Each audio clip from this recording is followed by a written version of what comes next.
Welcome to the Liberating Beauty Podcast.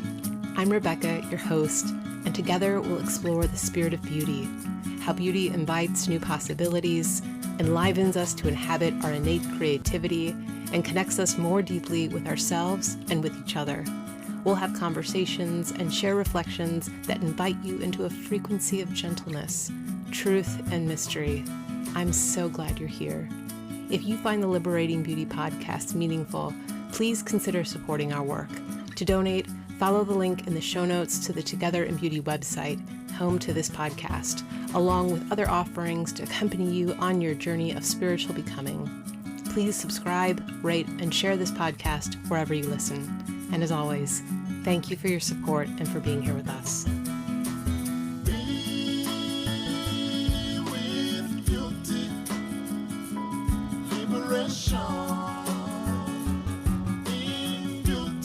Welcome back, everyone, to the Liberating Beauty Podcast. I'm really glad to have you here with me this week as I explore one of the questions that I think I sit with more than any in my life, which is, why do we constantly seek information, validation outside of our own bodies, our own experiences, and really like our deep intuition for a roadmap to our own lives, the thing that we know better than anyone else? Why are we constantly asking, is this okay? Or even more to the point, am I okay? And this isn't about, cutting off mentors and loved ones at crucial decision points. I'm talking about something a lot more insidious, the constantly feeling like there is some wisdom outside of ourselves that knows better than we do. There are a number of other side effects of asking constantly for this kind of validation, not least of which is that very often we ask for information that either we don't actually need to know right now. Like, there's this tendency to want to know ahead of time what will happen, whether it's with a job, with a partner, with a child. And I've touched on this in a number of episodes, but I'm thinking about the one I did with Becca Krantz about the nature of time and how we rob ourselves of some of the beauty of creativity when we have this need to have all the puzzle pieces of our lives known weeks in advance, years in advance, rather than experience the joy of finding those puzzle pieces in our own time. So in the seeking of information, there's the part about I thinking somebody else knows, but it's also the thinking that I need to know something that actually I might not need to know right now. And even more to the point, very often the answers we think we need to know, we actually do already know. They're there. We might not want to know what the answers are. We might feel some nervousness about what those answers are, but we actually know. So apparently, this is something in my own life where I still need to kind of flex into or learn my way more deeply into, because I had a really vivid dream a couple of nights ago that really drove home this point. And I want to share it with you. Very rarely do I remember an entire dream kind of intact. In the morning, sometimes I'll immediately pick up my phone and start looking at stuff, and any dream I had, I'll forget. And was funny. The dream that I had the other day, I did pick up my phone and I'm like looking, I'm like, okay, what time do I have to bring the kids to this, and this? And this dream really wanted me to pay attention because it just waited for me to be done with my nonsense and get back to it.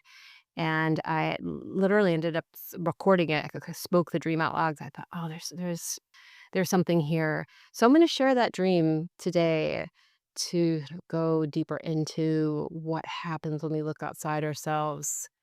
So here is the tale of the psychic, the spy, and the illusion of the jackpot.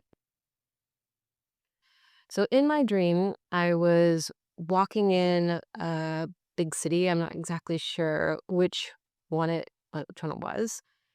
And I saw this very beautiful looking psychic shop, just said psychic readings.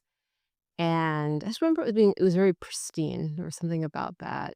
And I could kind of hear my voice of inner wisdom being like, don't do that. Just to be clear, I love psychics. But I can feel in myself when there's that desire to know something ahead of time. It's like there's that yearning, that pulling, that reaching, and it's not always coming from the most grounded place. But in the stream, I just I don't know, this pristine psychic shop was so seductive. I was like, okay, fine. So I go into the psychic shop and I speak with a psychic, and they tell me something extremely specific about my personal life that they have no business knowing, like extremely specific. So specific that when I tell them like how meaningful this is to me and how specific, I remember hearing like bells ringing, and I was given a $50,000 prize on the spot. I guess they had this, I don't know, promotion or this kind of thing where if a psychic tells you something so specific that they shouldn't have to know, there's a prize for it, which is just wild. I guess that's why this is a dreamscape. Anyway, so literally, I'm getting a check for $50,000 when in walks the police immediately and puts me in handcuffs for receiving this check. And I'm so confused what's going on. Like, why am I getting arrested? I've done nothing. And the psychic, you know, how these things don't totally make things happen in dreams, don't totally line up with how things would happen in reality. The psychic pulls me aside. Apparently, she can do that while I'm in handcuffs to say, I'm so sorry. This money was all part of a money laundering scheme. This wasn't me predicting anything. I actually hire spies to look out for people and to collect information. And it's only because a spy that I'd hired overheard this personal detail that I knew this information about you. And it was like in that second, the feeling in my dream was of having so deeply betrayed myself. I knew that I was reaching by going into this shop for information that I didn't need to know. And on top of it, I was given information that I already had. That's the thing I have to remind myself with psychics sometimes. As much as it's not psychics that I love so much per se, it's that I believe there are many ways of knowing. And so many of us have lost touch with our innate, whether it's clairvoyance, clairsentience, the clairs. So I knew that I was asking for something when I went in that I already knew. And then I was so delighted by someone being able to tell me something that I already knew. Like none of it made sense. So having the police come immediately was the kind of the punishment for having abandoned myself so thoroughly. That's how it felt, even within the dream itself. So what's interesting though, there are a lot of that was just in some ways just the beginning of the dream. The plot twists were so fascinating. I believe I was taken to the police station at that point, and I had a few really unique touch points. One was with the spy herself who'd spied on me and confirming like, yep, I was part of this. This is what happened. This is where I heard this information. I remember speaking with the psychic's aunt and uncle who were very aware of their niece's pattern of using spies and doing these readings and giving the illusion of knowing something that she didn't know. And so they were kind of happy to see this come to an end. But the most interesting person who I encountered at the police station, I think it was maybe a social worker, and I was explaining the situation. And I think she could tell like I'm completely innocent. It was really, really cared for me. And she said, I'm gonna call Coretta Scott King and see if she can help us out. So in case you don't know the reference, Coretta Scott King, Martin Luther King's wife, who has since passed away, that like the symbolism of reaching to someone who fights for justice at such a high level was not lost on me, and the feeling of benevolence and this mimics life, that always in the most dire moments, some beauty, some justice, some benevolence always shows up, was so pivotal in this dream. And it gave me the feeling of I can do this. I can find a way to the truth that's already there. So I spend, the next, who knows how long, many minutes or hours or days, it's hard to tell with dream time, trying to gather evidence that strips away any myth that I'm involved with this scheme, with the psychic, and proving my innocence. And in the last kind of major scene of this dream, I'm at the courthouse standing in front of the judge and I'm saying, I'm innocent. I mean, I've never even been taken to the principal's office. As a child, I know that I don't have a part of this. Please help me. And I look to my right and I see a friend who I don't really actually know that well in life, but who to me kind of symbolizes purity, truth, and goodness. And I'm thinking, wow, this dream is really trying to drive home this idea of what happens when our innocence and our goodness and truth is on trial. And it's incumbent on us to fight for it and to believe in ourselves. And I think I was surprised actually in my dream that at the very end of it, the judge kind of says that we are free and we can go, and says, this wasn't your fault that you were involved in it. So all the while, I'm fighting for a truth that was always mine. And in asking for something I didn't need to know from outside of myself, everything I believed in was suddenly compromised. So I want to break this down a little bit because there's a number of layers to it that definitely exceed the boundaries of dreamscapes. The biggest one is this: when we look for external validation, external knowingness, we diminish our own power. And we literally are putting ourselves in danger. And I don't want to sensationalize that because there's many different types of danger, but in danger, the messaging that we are sending to ourselves is that we cannot rely on our inner wisdom, our inner depths. And the dream in some ways is warning us that when we outsource that truth, we create a dependency, which can ultimately bind our freedom. Talked about this a little bit during the dream overview itself, that the second half was really this empowering, almost somatic reclamation. I remember even in the dream feeling connected in a very felt sense.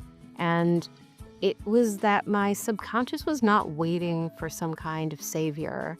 I went to work in that dream to uncover and to demonstrate the truth of what I already knew, and that I had temporarily outsourced by going to a psychic, and who ultimately gave the information that I already knew. And I think my favorite piece of that dream was, the calling to Coretta Scott King. I don't know where that came from, but to believe that I would have the support of angelic and powerful ancestors who would be willing to show up for me. I don't even have words for what that feels like, but I felt so connected to a higher justice. And the last piece of it that I sat with a lot was another strand or theme that has run through my life, and no doubt many of yours too, of this good girl archetype of needing to prove innocence that I already have, which it's another way of asking for permission to be okay as we are when there's nothing to prove.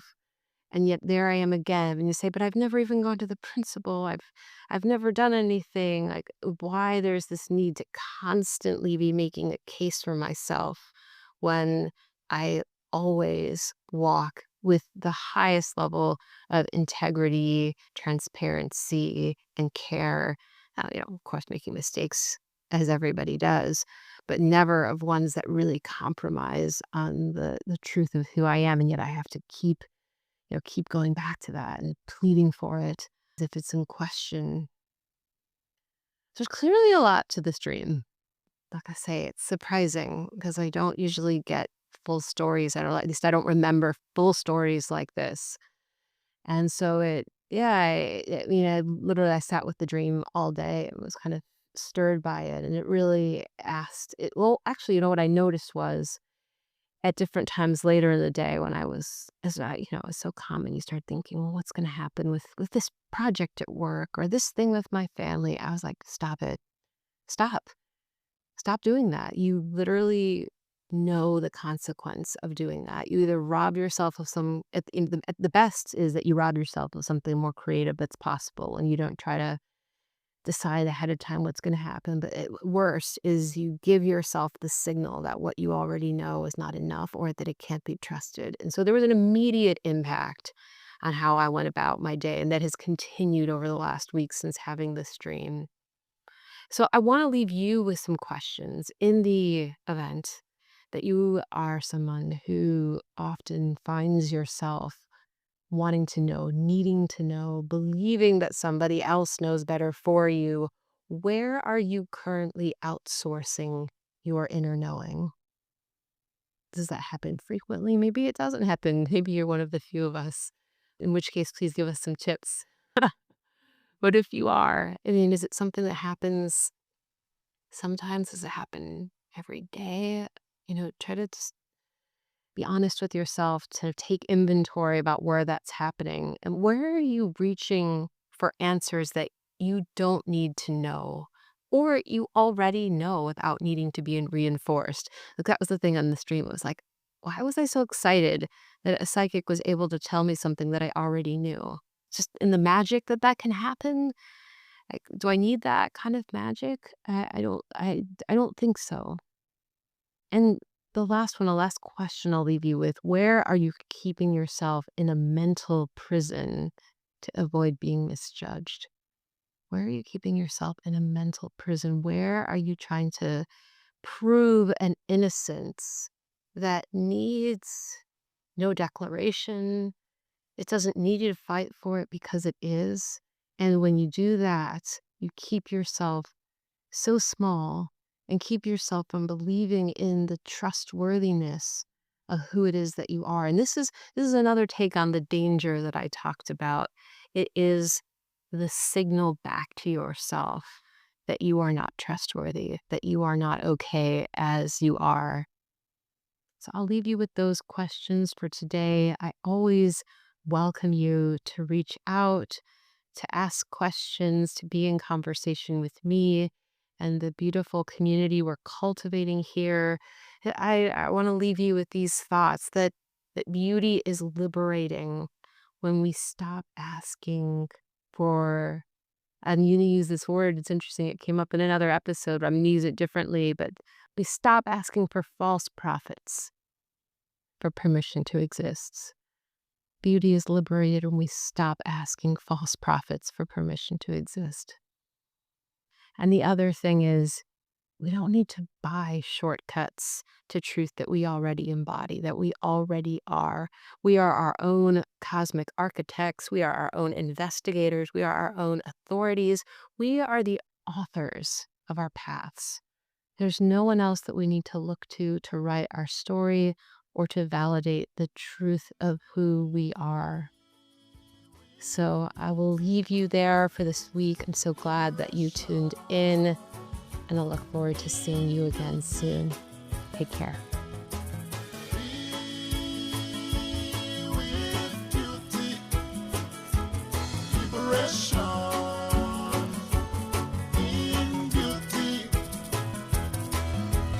Thank you for listening to the Liberating Beauty Podcast. To learn more about the podcast, my work, and how I can support you on your journey of spiritual becoming, head over to the Together in Beauty website or email me at rebecca@together-in-beauty.com. It's an honor to accompany you on the journey. A huge thank you to our multi-talented producer and co-creative director, Mapumba Cilombo. To learn more about Mapumba's work as a producer, sound engineer, and musician, check out the show notes for a link to his website at mapumbamusic.com. And as always, many thanks to you, our listeners. None of this would be possible without the energy, encouragement, and vitality that you reflect back to us each week. Until next time, may you walk in beauty.